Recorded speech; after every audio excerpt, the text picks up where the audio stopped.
Good afternoon, ladies and gentlemen, and welcome to CJJC 26 Sweet Summer Grappling. I'm your host of today's event. I am Jordan Kurtz. I'm sitting here alongside CEO and President of CJJC, Stephen Paprocki. Stephen, how you doing today? Awesome, man. I'm excited for the event. I'm excited for Sweet Summer Grappling and the great competitors that come with it. Real quick, before we get into the thick of things, we just want to give a couple of shout-outs to our sponsors for the program here today. As we go through this pre-show, we want to give a shout-out to X-Vapes, the MMA plug on Mile High Sports, Comments from the Peanut Gallery, Valor Minds, Zombie Sport, CJJC Media, After the Final Bell, as well as DCO MMA and Fitness. But now that we've got through the thick of things there, folks, please smash that like, share, and subscribe button online. That way you don't miss a drop for anything CJJC related. For any future events, make sure that you keep tabs on us at jujitsuclub.co.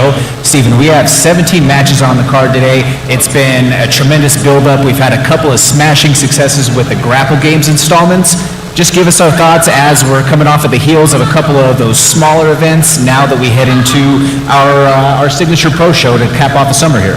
Man, we're just excited to be here. We get real big matches at these games. Our main event is awesome with Josh Frem and Riley Olana. So just the names that we get in the draw that we get the sponsor step in, it's a lot of fun, and it gives us a lot of stuff for the platform. Real good information for the platform.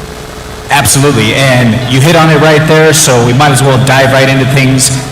Taking a look at our main event matchup today, we have a couple of returning veterans to the CJJC cage. We have UFC vet in the Big M's Josh Frem. He's going to be taking on a very tough grappling specialist in Riley Olana. What are your thoughts on that matchup specifically? Man, I'm really excited. Riley Olana is an up-and-comer. Josh Frem has a lot of experience from the UFC. I think it's really a lot about Josh Frem, what Josh Frem shows up. He's at a new gym, and I think it says a lot about his coach. Was Troy Everett able to kind of reel him in and get him to really perform the way he should and deserves to perform? Absolutely, absolutely. You know, and I know for each of these guys, it's a big opportunity. For Josh, it's the next step in his career, and for Riley, someone who is on the rise, he's looking to take advantage of an opportunity against a very well-known and reputable name within the scene. That also being said, we have a very intense styles clash that's going to be going down in the co-main event matchup. We have a competitor who's cut her teeth on the MMA side of things in Alexis Apodaca, who is taking on a very battle-tested and accomplished jiu-jitsu practitioner and specialist in Kay Lavalley. So just give me some of your thoughts on that matchup.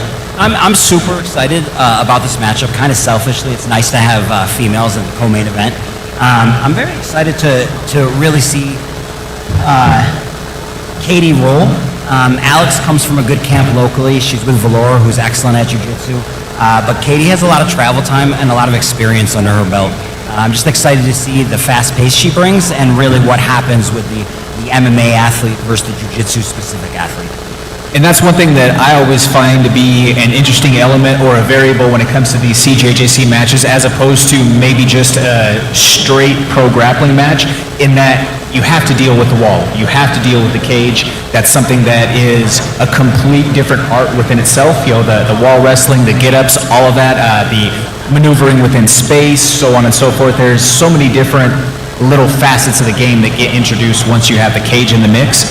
That all being said, what is a matchup on the card that you have your eyes on that maybe might be a sleeper or flying under the radar here?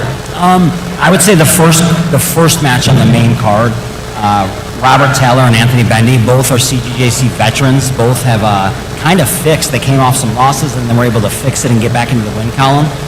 So we actually bumped them up to 2 rounds so we can kind of watch them perform and see how they react together. You know, I couldn't have spoken that any better. Anthony Bendy, the victor of our Grappling Games 2 Attack Bands game. His body is basically, as his namesake suggests, this kid is rubber boned. He has multiple joints that are just not what most people would come to expect. They've been in very awkward angles, but on the flip side, you have Bobby Taylor, who this kid has made many a trips here to the CJJC cage and has been in quite the gut-wrenching entanglements, if you will, of his same. So, folks, if you see those guys in some wild entries and legs or limbs bending in directions that you don't feel are orthodox, do not be surprised for that matchup. Real quick before we cap things off and get to the action, what is a matchup on the undercard that people should keep their eyes on as soon as we get things going here at CJJC 26 Sweet Summer Grappling Games? And there's a handful of them, but I would definitely like to point out Cameron Santos and Seth Tumbleson. Seth Tumbleson was on our Grapple Games card, and he actually took a second place in the bracket to Anthony Bendy. Tumbleson is a young kid early in his career, and he looks ridiculously good. Also, we have a few kids on the card, so I'm really excited to be able to have that platform for the kids. Venancio Rangel, Victor Bustamante, JT Taylor, and then I think there was one more match, right? One more kid match. Yeah, hey, that's the thing with these young guys on the mix. It's a tremendous opportunity and a platform for them to go out here and showcase their skills and all the work that they've been putting on for a live crowd to be able to see. There's never been a better time to be on the grappling scene. The UFC themselves have invested millions upon millions into the grappling world this year with the UFC BJJ initiative. Smaller shows from the local to the regional level across all different platforms are popping up.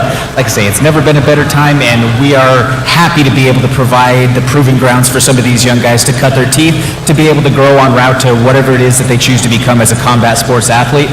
Wrapping all things up here, what is one final message that you want to get out to the audience, Stephen? And we're pumped to be here. I want to thank everybody for being here, from the competitors to the staff to the fans. You guys are awesome, and really, you're what makes it happen. We appreciate you guys being here, and we're ready to rock. One last mention of our sponsors here before we get to the action here. I want to give a shout out to X Vapes, the MMA plug on Mile High Sports. Comments from the Peanut Gallery, Valor Minds, Zombie Sport, CJJC Media Group, DCO MMA and Fitness, as well as After the Final Bell. I'm Jordan Kurtz, sitting here alongside my broadcast partner for this CJJC 26 Sweet Summer Grappling pre-show, sitting alongside Stephen Paparocki. Catch us here on the live show here in just a few minutes.